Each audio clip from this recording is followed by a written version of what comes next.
বাটা মশলা দিয়ে মাংস রান্না খেতে কিন্তু ভারী মজা। তাই কি আর করব, আজ কষ্ট করে মশলা বেটেই নিলাম। আর সাথে আছে ডিম দিয়ে শাপলা ভাজি। এবছর এই প্রথম শাপলা ভাজি খাচ্ছি, তো ভাবলাম তোমাদের সাথে সেটা শেয়ার করি। তো চলো শুরু করা যাক। তো প্রথমেই ফ্রাই প্যান গরম হলে আমি দিয়ে দিচ্ছি তেল। তো তেলটা যখন গরম হয়ে আসবে আমি দিয়ে দেবো পেঁয়াজ কুচি। আর পেঁয়াজ কুচির ভিতরে একদমই 2 কোয়া রসুন কুচি দেব। তো ভালো করে ভেজে নেব, একদম মুচমুচে করা যাবে না কিন্তু, হালকা ভেজে নেব। তো এর মধ্যে এখন দিয়ে দিচ্ছি সামান্য পরিমাণে একদমই হলুদ। তো হলুদটা আমি দিয়ে আবার ভালো করে আমি মিশিয়ে নিচ্ছি। তো আবার এটা কিন্তু একদম মিডিয়াম আঁচে রেখে ভাজতে হবে, নতুবা কিন্তু পেঁয়াজগুলো বেশি মুচমুচে হয়ে যাবে। তো এখন এর মধ্যে আমি 2টো শুকনো লঙ্কা দিয়ে দেব। তোমাদের এটা খুশি চালিয়ে দিতে পারো, নতুবা স্কিপও করতে পারো। তো অ্যাকচুয়ালি আমি ঝালটা একটু বেশি খাই, তো এর জন্য আমি শুকনো মরিচ দিয়ে দিচ্ছি। তো এটাও আমি ভালো করে এখন মিশিয়ে নেব। তো এখন এর ভিতরে আগে থেকে ভেজে রাখা আমি মাছের ডিম দিয়ে দিচ্ছি। তো ডিমটা দিয়ে দেওয়ার পরে আমি আবার ভালো করে মিশিয়ে নিচ্ছি। তো যে একটু ভাজা ভাজা হয়ে গেছে, দেখো পেঁয়াজটা কিন্তু একদম মুচমুচে হয়ে যায়নি। হ্যাঁ, তো এই অবস্থায় এখন আমি এর ভিতরে দিয়ে দেবো আগে থেকে বেছে রাখা শাপলা, আর দিয়ে দিচ্ছি কাঁচামরিচ। তোমরা তোমাদের পছন্দ মতো ঝালটা দিয়ে দিও। তো এখন আমি ভালো করে নেড়ে চেড়ে নিচ্ছি। আমার কিন্তু শাপলা ভাজি খেতে ভারী মজা লাগে। আচ্ছা শোনো, শাপলা যখন ভাজি করবা তখন ঢেকে দেবা না, কারণ যদি ঢেকে দাও তাহলে কিন্তু অনেক বেশি পানি বের হবে। আর শাপলাটা অনেকক্ষণ বসে ভাজি করলে কিন্তু ভালো লাগে না।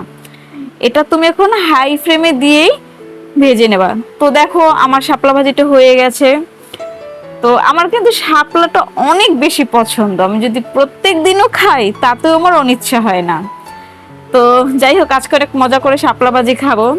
তো এখন এর ভিতরে আমি পরিমাণ মতো লবণ দিয়ে দিচ্ছি। লবণটা কিন্তু আমি ফার্স্টে দেইনি, কারণ তখন অনেক বেশি শাপলা থাকে, তো পরিমাণটা বোঝা যায় না, এই কারণে আমি লবণটা এখন দিয়ে দিয়েছি। তো এখন আমি ভালো করে নেড়ে চেড়ে মিশিয়ে নিচ্ছি। তো আর আমি এটা বেশি নাড়বো না, আমার শাপলা ভাজি কমপ্লিট হয়ে গেছে। এখন আমি শাপলা ভাজি নামিয়ে নেব। দেখতে কতটা লোভনীয় লাগছে শাপলা ভাজিটা। তো এখন চলো মাংস রান্না চলে যাই। তো মাংসগুলো আমি ভালো করে ধুয়ে নিচ্ছি। আর মাংসটা কেটে দিয়েছে কে জানো? এটা দিয়েছে নিধির বাবা। সে আমাকে সব কাজেই অনেক হেল্প করে। তো এখন ফ্রাই প্যানটা গরম হলে আমি এর মধ্যে জিরা আর তেজপাতা দিয়ে দিচ্ছি, আর বাটা মশলা আমি এখানে শুকনো মরিচ বেটে রেখেছি, পেঁয়াজ, ধনিয়া, জিরা, রসুন, আদা সব আমি পরিমাণ মতো বেটে রেখেছি। তো আমি এখন জিরা আর তেজপাতাটাকে একটু ভেজে নিচ্ছি। তো এখন এর ভিতরে আমি আমার বেটে রাখা সব মশলা দিয়ে দিয়েছি। তো ভালো করে আমি মিশিয়ে নিচ্ছি। আসলে কি বলো তো, বাটা মশলার এটা তুমি পোলট্রি রান্না করো, হাঁসের মাংস রান্না করো, যে কোনো মাংসই রান্না করো, খেতে কিন্তু ভারী মজা। তো আমি দিয়ে দিচ্ছি এখন হলুদ। তো একে একে করে আমি সব দিয়ে দেব। লবণ দিয়ে দিচ্ছি। তো আমার যেহেতু পেঁয়াজ, রসুন, জিরা, ধনিয়া সবগুলো আমি বেটেই দিয়েছি, তো এর জন্য আমি এখানে শুধু লবণ আর হলুদটা শুধু দিয়ে দিচ্ছি, আর সব তোমার বাটাই রয়েছে। তো এখন এর ভিতরে আমি দারচিনি, এলাচ আর লবঙ্গ দিয়ে আমি ঢেকে দিচ্ছি, মশলাটা যাতে ভালো করে কষানো হয়। তো দেখো তেলগুলো আমার উপরে কিন্তু উঠে এসেছে, খুব সুন্দর করে আমি কষিয়ে নিচ্ছি, দেখতে কতটা লোভনীয় লাগছে। তো এখন এর ভিতরে আমি মাংস কাটাগুলো সব দিয়ে দিচ্ছি। মাংসটা খেতে আজকে যা লাগবে, নিধির ভাবা খেয়ে তো খুবই প্রশংসা করবে আমার।